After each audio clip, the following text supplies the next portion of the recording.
لیتے ہیں حدیث نمبر 40.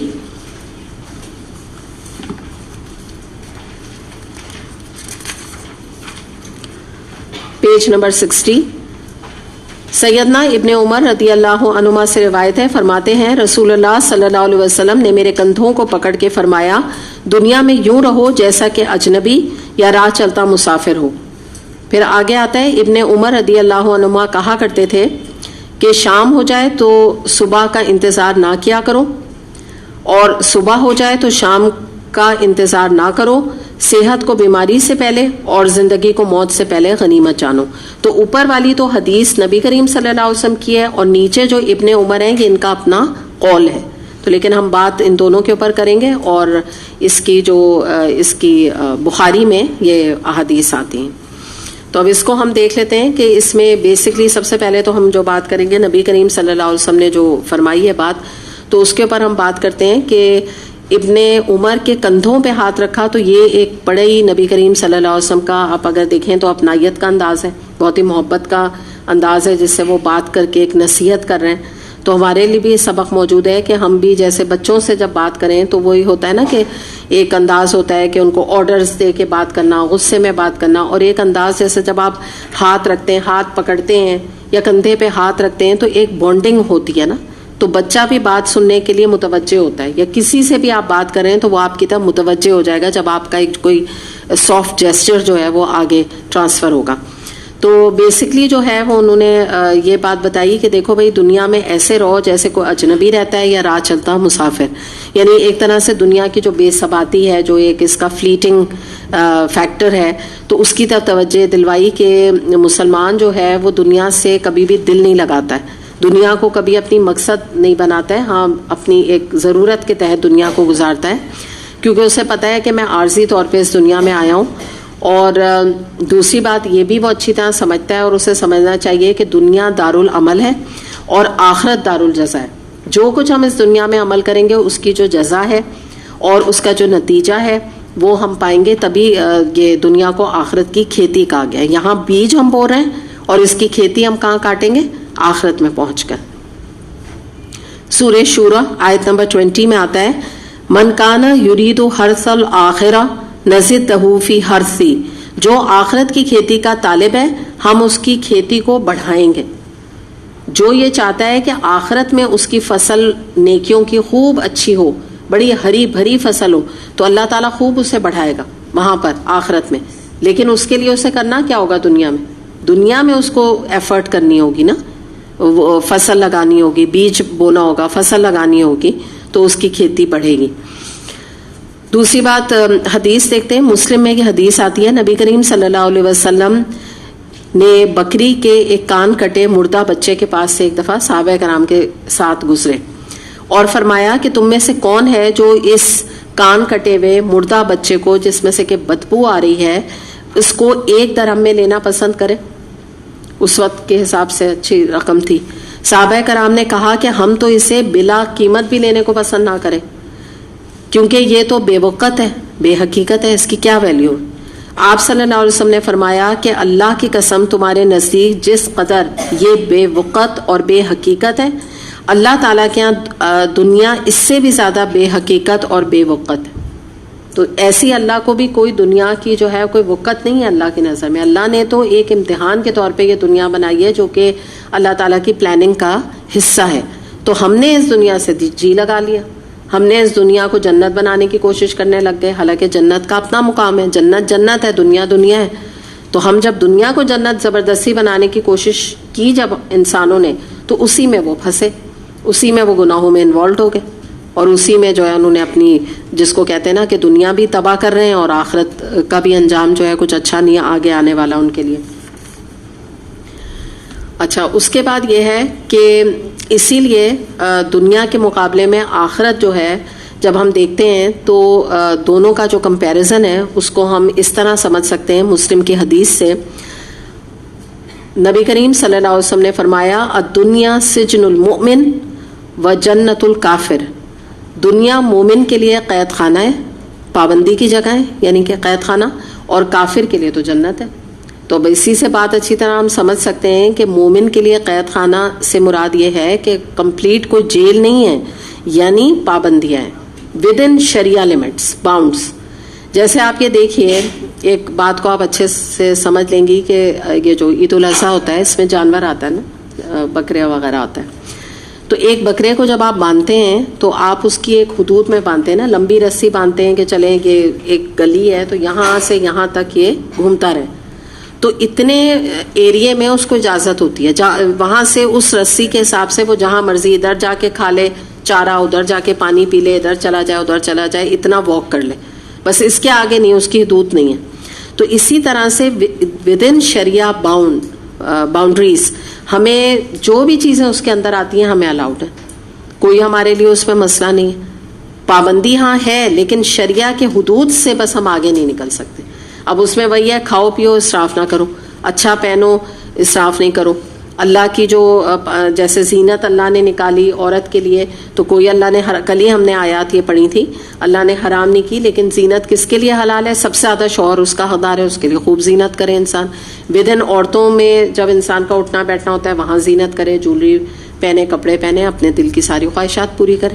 تو یہی والی بات ہے کہ ایز سچ اتنی بھی کوئی انسان کے لیے سختی نہیں ہے جتنی انسان سمجھتا ہے کہ دین میں آ کر ہو جائے گی. الحمدللہ بڑی آسانی ہے، بڑی اللہ نے وسعت رکھی ہے شریعت کے اندر. اور کافر کے لیے جنت اس لیے ہے کہ وہ اپنے لیے جنت سمجھتا ہے کیونکہ وہ ہر حرام، ہر گندا، ہر بے حیائی کا کام کر کے خوش ہوتا رہتا ہے، اور اس کے نزدیک یہ جنت اس کی. مثال کے طور پہ وہ جو عورتیں ہیں وہ جتنی بے لباس ہوتی ہیں، جتنی بے حیائی کے کام کرتی ہیں، جتنی فحاشی کرتی ہیں، وہ سمجھتی ہیں ہمارے لیے جنت ہے. لیکن یہ تو آپ ایک مومن سے پوچھیں نا، یہ کوئی ہم سے اگر یہ کوئی مسلمان عورت سے کہے یہ کوئی جنت کا تصور ہے کہ ایک عورت جو ہے وہ کموڈٹی، ایک سیکس کموڈٹی ہے، وہاں پہ ہر وقت اپنے کو بیچنے پہ تیار ہے، مطلب ایڈز کے لیے، فلموں کے لیے، ہر چیز کے لیے کوئی ویلیو ہی نہیں ہے عورت کی وہاں پہ.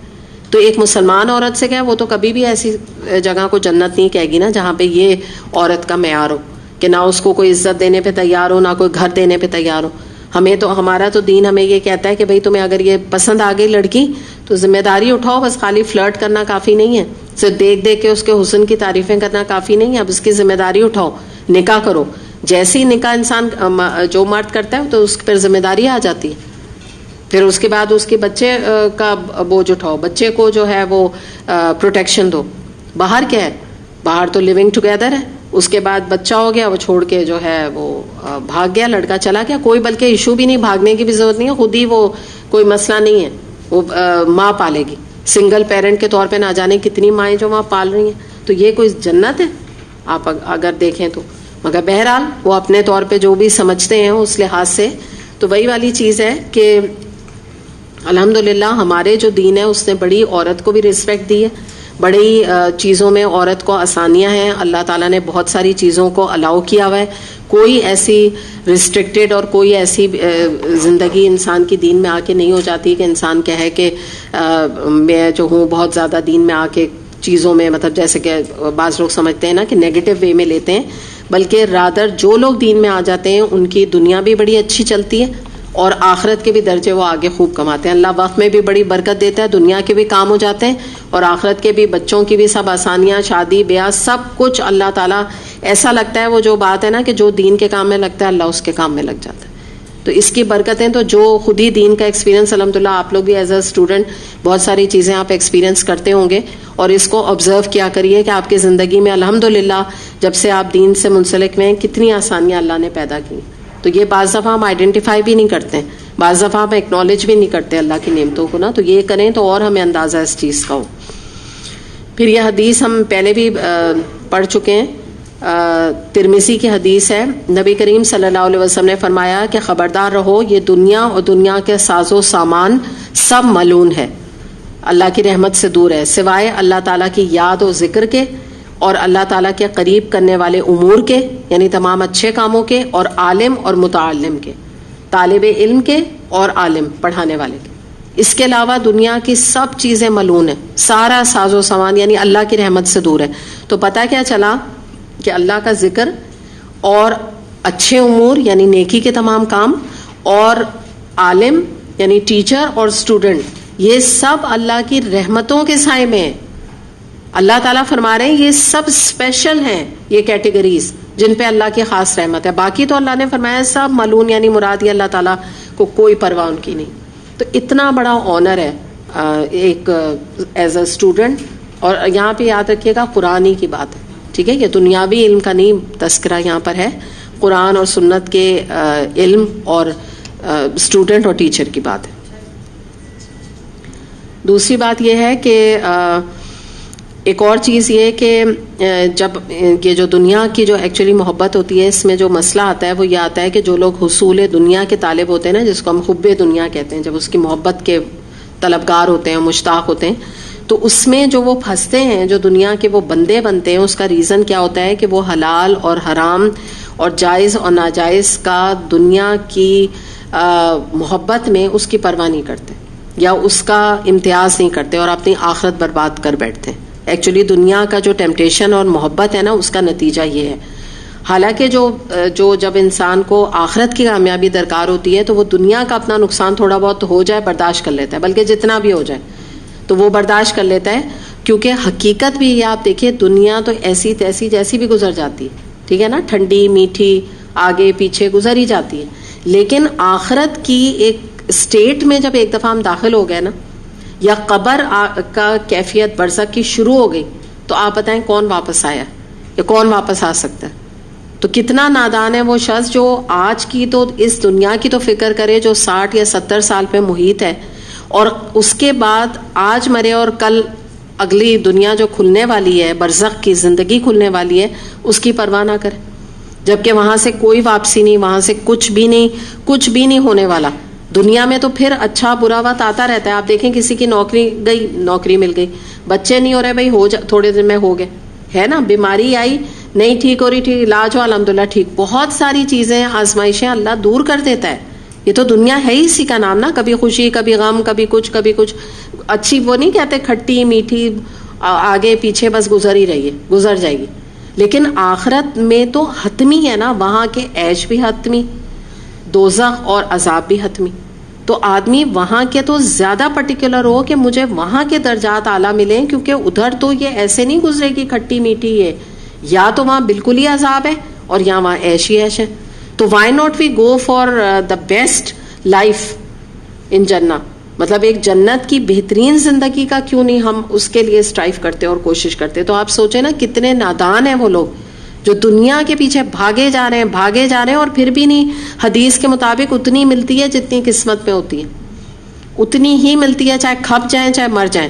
اور حدیث کے مطابق آتا ہے کہ جو بندہ آخرت کے لیے اپنی زندگی کو لگاتا ہے تو دنیا اس کے پاس ذلیل و خوار ہو کے آتی ہے.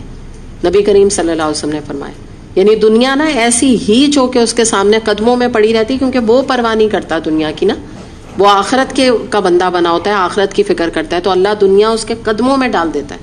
اور جو دنیا پہ مر مٹتا ہے تو کہتے ہیں اللہ اس کے دل کا قلب اور سکون بھی ختم کر دیتا ہے حدیث کے مطابق، اور وہ دنیا کے مسائل میں الجھتا ہی چلا جاتا ہے.